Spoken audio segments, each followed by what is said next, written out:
Ethics defines what right or wrong behavior is. However, they do not define what is legal or illegal. This makes ethics a very difficult subject to understand and something that is usually ignored by many. There are guidelines for ethics in business psychology, scientific studies, and more. There are also things such as meta-ethics, normative ethics, and applied ethics, which study the social impact of ethics. Business ethics determine what is right and wrong within a business place. How do they apply to business practice and which ones are less well known? We did some homework and came up with this video. We hope you enjoy it.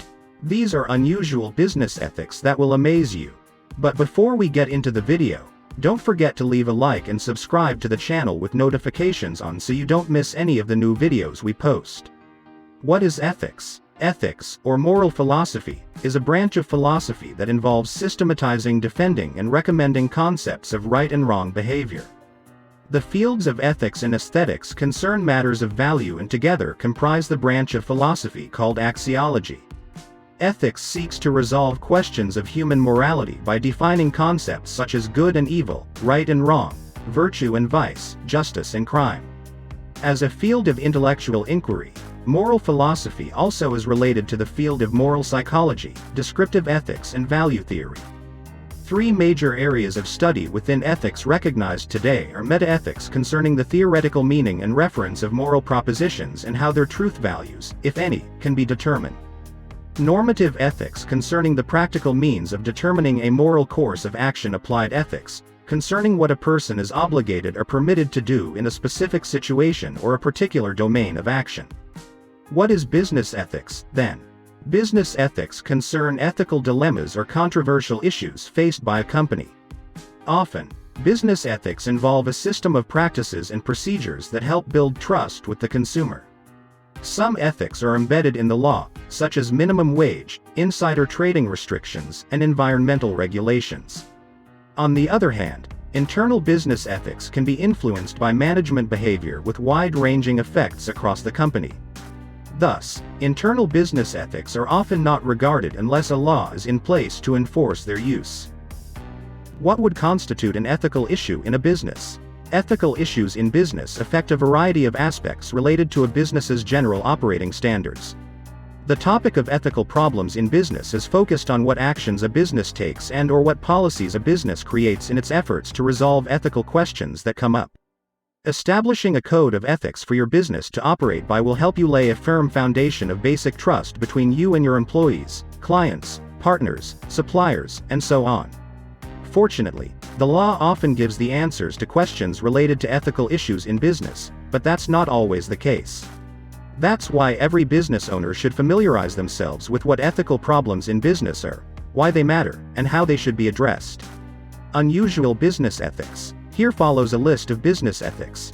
None of them are strange to the man on the street, but seen from a pure profit-making standpoint, they may come across as strange. Honesty. You need to be honest in all of your actions and every communication you make.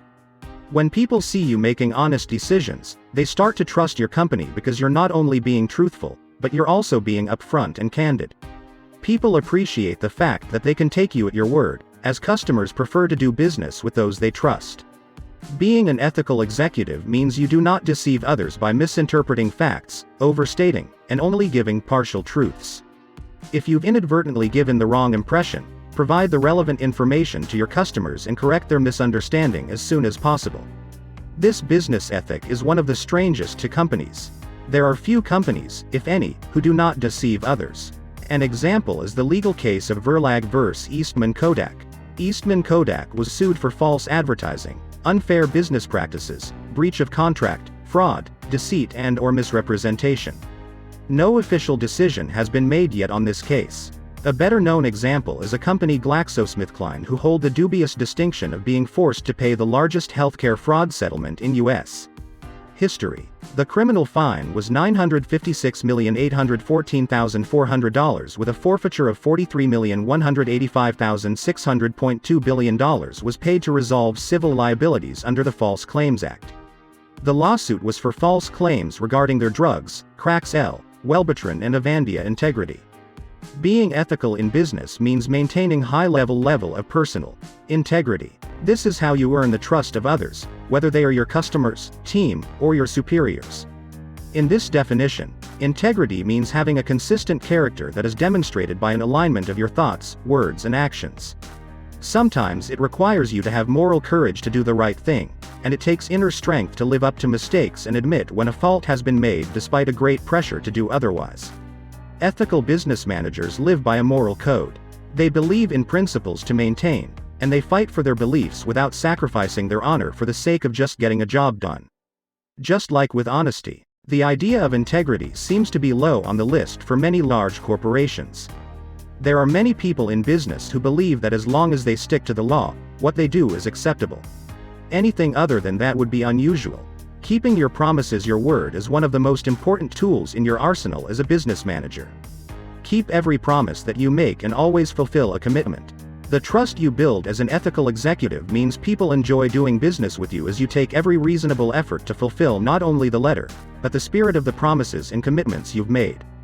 Don't twist your words to get out of contracts or justify why it's okay to not comply with a commitment. Just do what you said you were going to do. Keeping promises is unusual, and therefore we have contracts to protect us against misunderstandings, but especially against people who lie and have no integrity. Who remembers George Bush's famous line, "Read my lips, no new taxes," just to break his promise and institute new taxes? Bush was not a company, but everybody heard those words and it still never happened. Keeping promises is unusual to people of power like him who justify what they do with other excuses. Loyalty, don't even get me started on this one.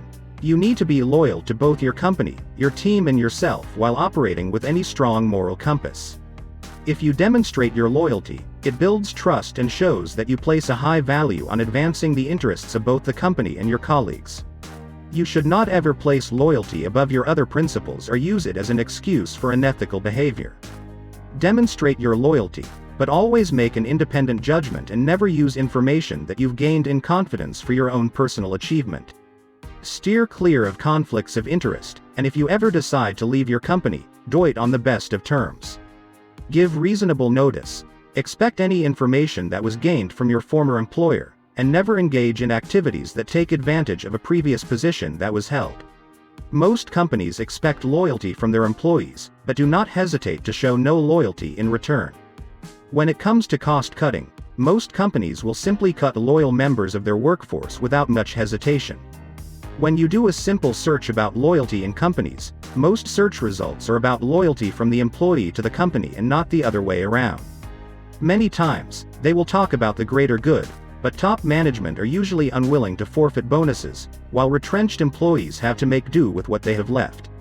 It is unusual to expect companies to be loyal toward their employees, but in terms of pure ethical conduct, it should be common. Fairness in all of your actions, you must strive to be fair and just. An ethical executive is committed to fairness in all that they do, and do not seek to exercise their power for an unfair advantage or use indecent methods to gain a competitive edge. They also never take undue advantage of another person's difficulties and mistakes. Being an ethical executive means that you are committed to being fair, employ justice in your decisions, and treat all people equally with tolerance and acceptance of diversity. Being fair also means being open-minded, admitting when they have made a mistake and adjusting their beliefs and positions when it's appropriate. The ethics of fairness is unusual when it comes to its application and one of the most broken ethical practices. Look at the disparity in salaries between men and women, just for a start. Caring. This involves having a genuine concern for others as well as a sense of compassion. An ethical business manager is caring, benevolent, and kind to both customers and staff, and seeks to reach their goals while causing the least amount of harm and the greatest amount of good. Being caring means understanding that there will be an impact on every stakeholder following a decision, and they always consider the financial, emotional, and long-term business consequences of an action. They do not simply discount the needs of others. How many of you know businesses that actually care? It is unusual to find a business that truly cares, especially when they have the monopoly, which, by the way, is also illegal. It is unusual to find a business that implements these practices of ethics. It is all about greed. As the fictional character Gordon Gekko from Oliver Stone's Wall Street says, "Greed, for the lack of a better word, is good." Greed is right. Greed works. Greed clarifies, cuts through and captures the essence of the evolutionary spirit with the magnitude of greedy and unethical practices coming from the actual Wall Street, both in perpetuating and taking advantage of the 2008 financial crisis. The use of ethics in business is currently unusual. What is your take on the subject? Do you think it will ever change? I hope you enjoy the video and I hope to see you back for the next one. Until then, take care.